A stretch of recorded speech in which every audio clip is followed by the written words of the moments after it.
Hey there. Subscribe to my channel.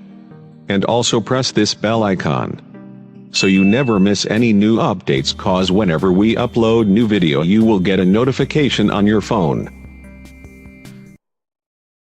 Plan your drop zone and get there first. You can determine the plane's direction and path in a number of ways. You can either wait for your player icon to appear on the mini-map. You can see what direction you're looking, and that's where the plane's coming in from. Or you can look at which direction you're facing in the plane as soon as the mini-map is able to be accessed, and you can simply take the opposite of that direction. For example, if you're looking northeast, that means the plane's coming in from the southwest. If you're looking south, that means the plane is coming in from the north. You guys can figure that out quickly. It will help you determine an appropriate path to jump much more quickly. You're going to want to jump to the high-density loot locations to try to get geared up as soon as possible. You can find those by looking for the big city names all over the map, and as you get more familiar with the map and your surroundings, you're going to come up with some favorites that you're going to want to jump to more often than not if the plane's path allows it. Once you've chosen a destination, mark the map by clicking the mini-map. Once you've done so, a marker will appear, and that marker will then show an icon on your compass at the top of the screen, and that's the direction you want to focus your player as you're jumping. Try to take care of your positioning and maneuvering while you're still skydiving and not after the parachute is popped.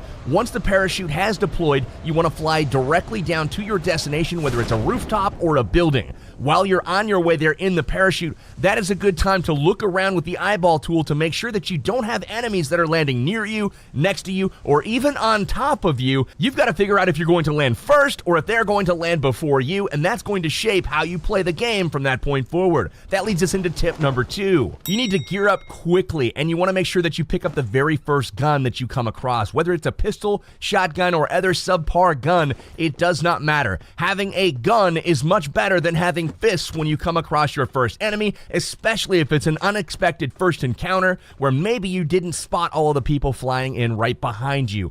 Once you guys find better weapons, obviously ditch the pistol or ditch the shotgun that you picked up, pick up the assault rifle instead, but make sure that you're looting up quickly, being super efficient with what you take, and pick up that first gun. Super important. Tip number 3 is along the same looting lines. You want to make sure that you're taking only what you need. Be super efficient.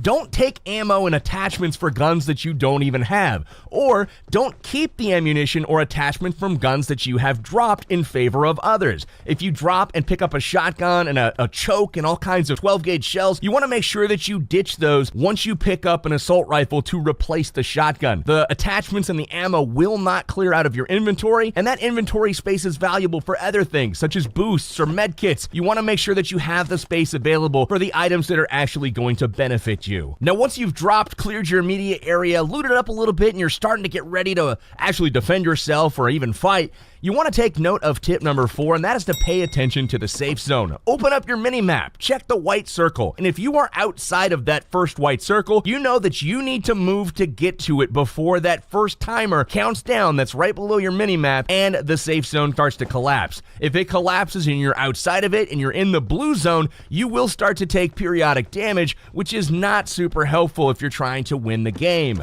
Make sure that you're moving inside the safe zone at all times. There's a couple different more advanced strategies for playing the safe zone. We will cover those in future episodes as well. Tip number 5 is to always move while you're out in the open. If you're in line of sight of anywhere where you could potentially be shot, make sure that you're a moving target and not a sitting duck. For players like myself that like to snipe from long range, I'm always looking for that player that stands still while looting a supply crate or looting an enemy, or maybe just looking off in the direction through his scope as well. If he stands still for a moment, that head is getting in my crosshairs and I'm gonna blow it up. So make sure you're staying very active and moving while you're looting and while you're running around. Jump here and there. You want to make sure that you are not an easy target. That being said, if you are in cover or if you've decided to go prone and lay in the grass, you want to be as still as possible while you're in cover. If you're in a building, staying still will keep you from making noise that may alert enemies to your presence, and in the grass, obviously, those visual cues are super apparent when you're scoping in on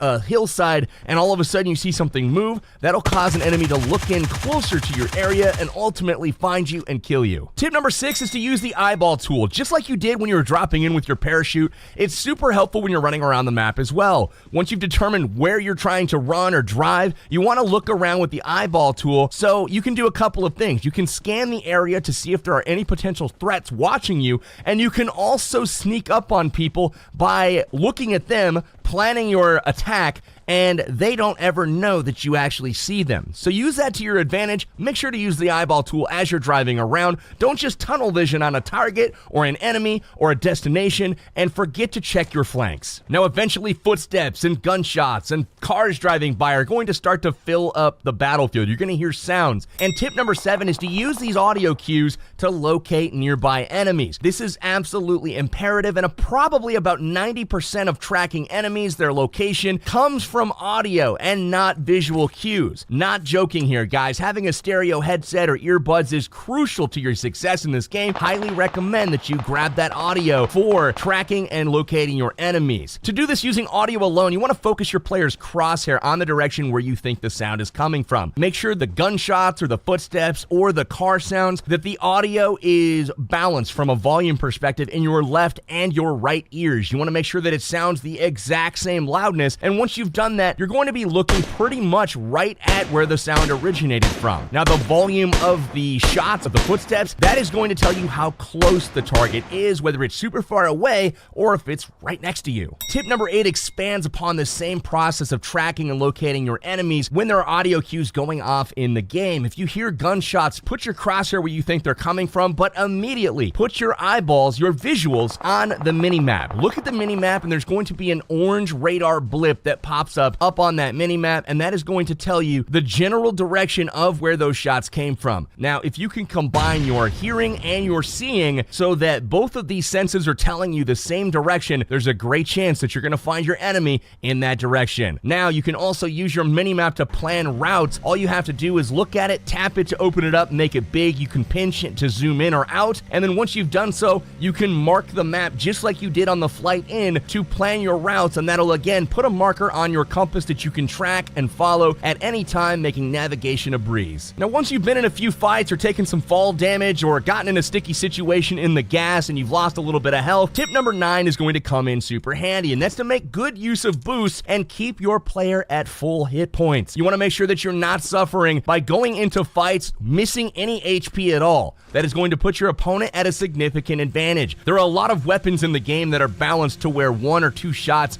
may do 97 or 98 damage on a player. If you're missing 3 hit points and you get headshot for 98 damage, you're going to feel pretty sad when you know you could have continued the fight, found cover, healed up if you would have just gone into the fight at full hit points. Your energy drinks and your painkillers are the most common boosts to be found. Now, your energy drinks work in about 2 minutes, where the painkillers last about 3 minutes. Energy drinks will heal about 23% of your HP over time, so every few seconds your health bar will tick up just a little bit. Painkillers will actually heal even more, almost 40% of your total hit point bar, and that will happen over 3 minutes. If you are lucky enough to find an adrenaline syringes will fill up your boost bar to 100%, and that will heal over 80% of your health bar over 5 minutes. Adrenaline syringes can only be found in supply drop crates, so it's more often than not you're going to be using the energy drinks and the painkillers. Make sure you loot these items as often as you can. They're uncommon, not rare, but you always want to have a plentiful supply of boosts on your persons at all times. Tip number 10 is to use the supply drop crates to your advantage. You can do this by looting them for some of the best weapons, armor, scopes in the game,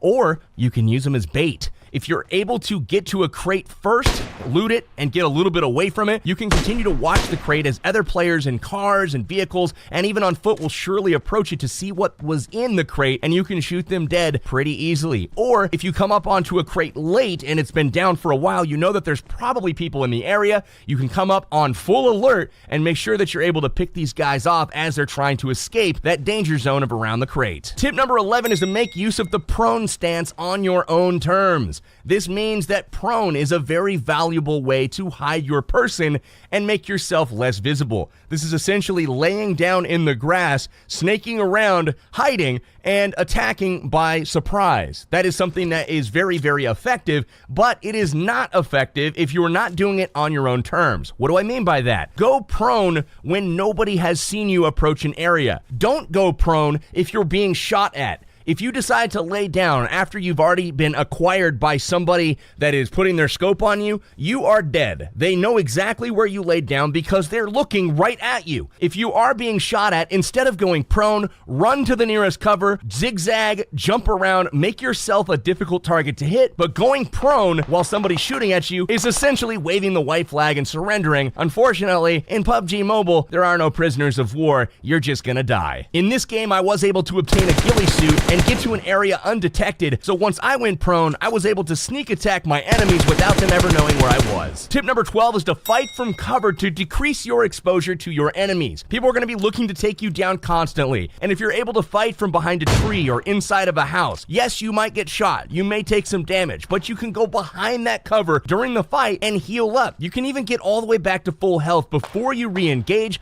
That makes you a very difficult target to take down. On the contrary, if you're standing in the middle of the open, you're stuck either running around as a free target essentially or going prone, and as we said in the last tip, you're just gonna get shot and killed. Fight from cover, use houses, use trees, use rocks, use embankments on terrain, use all of these things to your advantage. Don't fight from the open. Tip number 13 and our last tip for today's video is to engage in battle on your terms when victory is likely, if not assured. You wanna make sure that when you're fighting your opponents that you have their head or their chest in your sights and you've got a real good feeling about picking up a kill. You don't want to give away your position by firing before you're ready to get that kill, letting them know where you are, allowing them the ability to reposition, to get cover themselves, to heal up so they can re-engage you. Make sure that you fire when you see them and don't be pressured into entering a fight, especially if you think the enemy's fishing for your location and they don't exactly know where you are. So as you're going to see at the end of this game, my opponent, I know exactly where he is because I saw him earlier and he thinks he knows where I am based off of sound, but unfortunately I'm wearing a ghillie suit. He is wrong, he never sees me, and I'm not baited into the fight. When he finally shows himself from around the tree,